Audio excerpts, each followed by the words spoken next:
So today I wanted to talk a little bit about patience and the lessons in your life that will test you within that lesson of patience. Whether it be patience in finding God within you, waiting for your perfect lover to arrive, the perfect job, place to live, and having faith versus belief. So one of my favorite podcasts out there is Crow 777, and he commonly says, belief is the enemy of knowing. So what is the difference between belief versus faith? Faith has no conditions, no preconceived notions. Faith is knowing it will all work out. Belief is having preconceived notions that God's only going to show up under the way you want God to show up. So God could be there and you wouldn't even realize it based on your preconceived beliefs. Versus faith. If you have faith, God's going to always be there. God will be there and you will know. You'll know He's there without having to match your preconceived beliefs about God arriving at the perfect time or when you most need Him in this moment, at this time, in this place, wearing this and this, We often put the two and two together like faith and belief are one and the same, but I've come to realize that they aren't. Even atheists have faith in their scientific dogmas that faith is inherently within their dogmatic outlook on life. Through scientific reasoning and all that, So basically we have to stop looking outside for the love we seek, but find it within. If we want to be healers, we must first heal ourselves, living, showing where and who we are now compared to where we started. So that's letting go of attachment and false beliefs, letting go of control, and having faith that it will all work out in divine time. Whenever stress, anxiety, fear, anger, or any negative emotion overcomes you, take 3 minutes to follow your breath, go inside, and reflect to see the bigger picture and pull you out of the suffering. I want to take a brief moment to read and reflect on a minor few paragraphs from a book I'm reading called The Wisdom of Insecurity by the great Alan Watts. So, here it is. It says, "Surely it is old news that salvation comes only through the death of the human form of God. But it was not, perhaps, so easy to see that God's human form is not simply the historic Christ, but also the images, ideas, and beliefs in the absolute to which man clings in his mind. Here is the full sense of the commandment. Thou shalt not make to thyself any graven image, nor the likeness of anything that is in heaven above. Thou shalt not bow down to them, nor worship them. To discover the ultimate reality of life, the absolute, the eternal, God, you must cease to try to grasp it in the form of idols.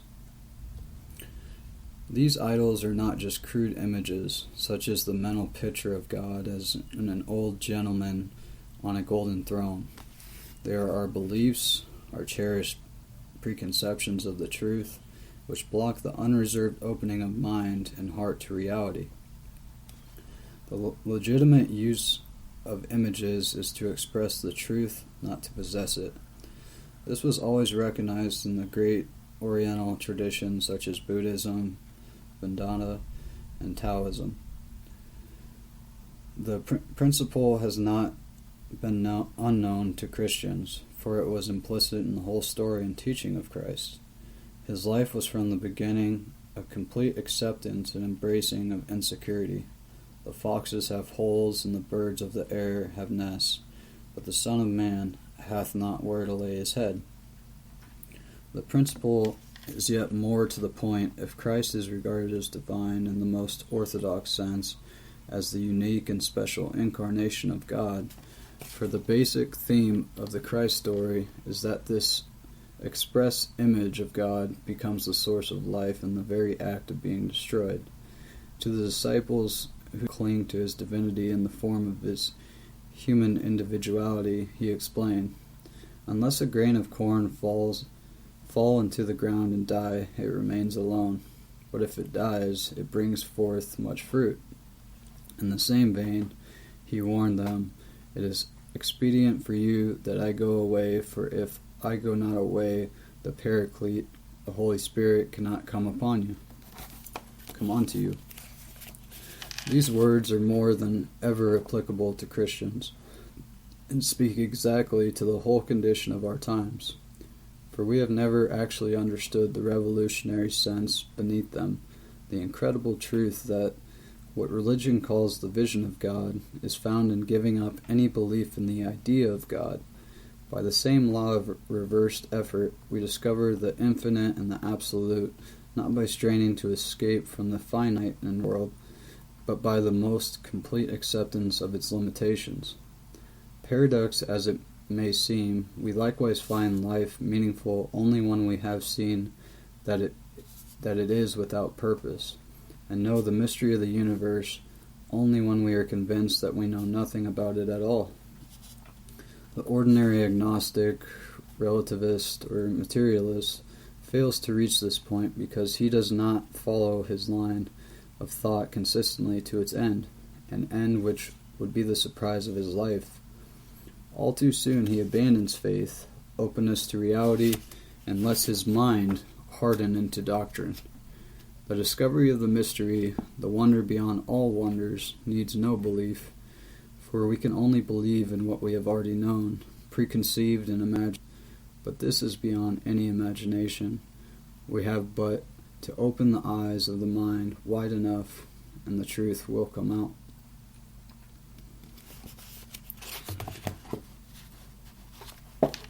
So I read that this morning, and it really hit close to home on what I wanted to talk about in this, and the difference between faith and belief, and that verse in particular about thou shalt not make to thyself any graven image, nor the likeness of anything that is in heaven above. Thou shalt not bow down to them, nor worship them.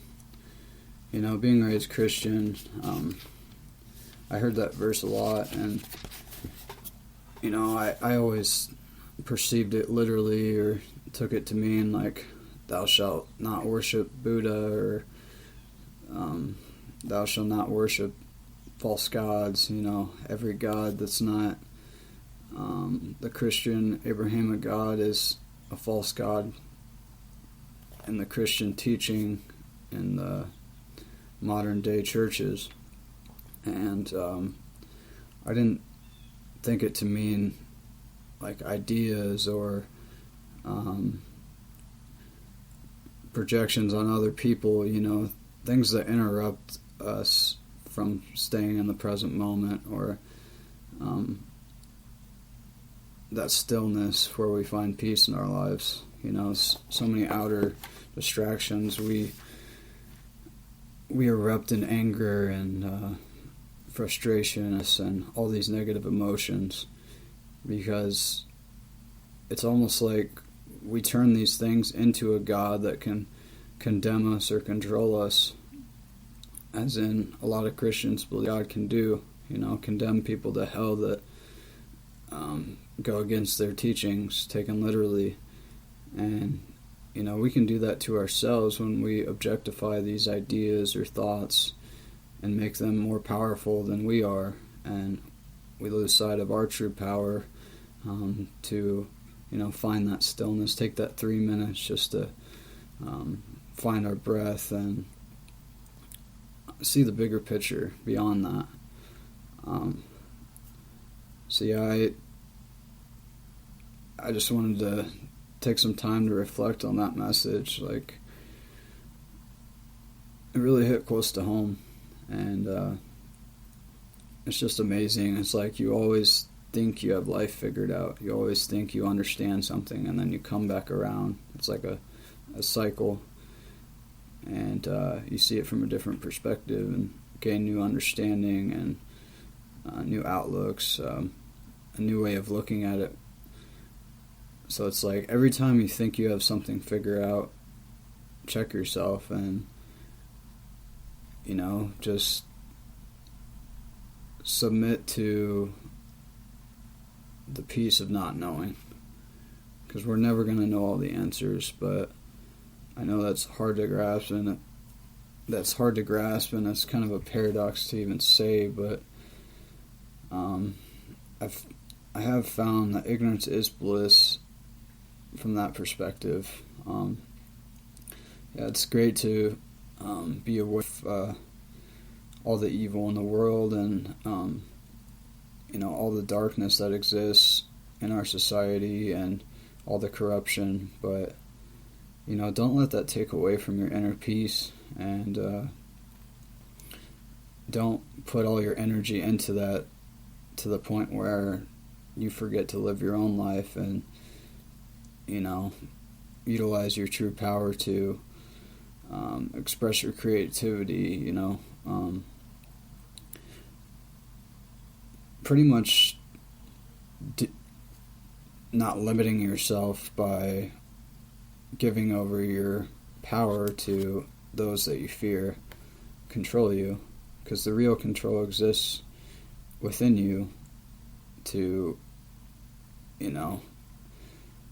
not look through a box to define you, not watch the news all the time to define what you should do in your everyday life. We're born with instincts and senses, like we have intuition. It's like we block all these things we're inherently born with by fear and the programming put upon us in society, through the education system and all these things we're born into, whether it be, our education system teaching us how to think and what to think, being baptized into a certain religion before we even can speak, let alone think for ourselves to realize if this is something we really want to be a part of or want to commit to. It's like all these decisions are already made for us by our teachers and our parents, and we get out of that once you're older.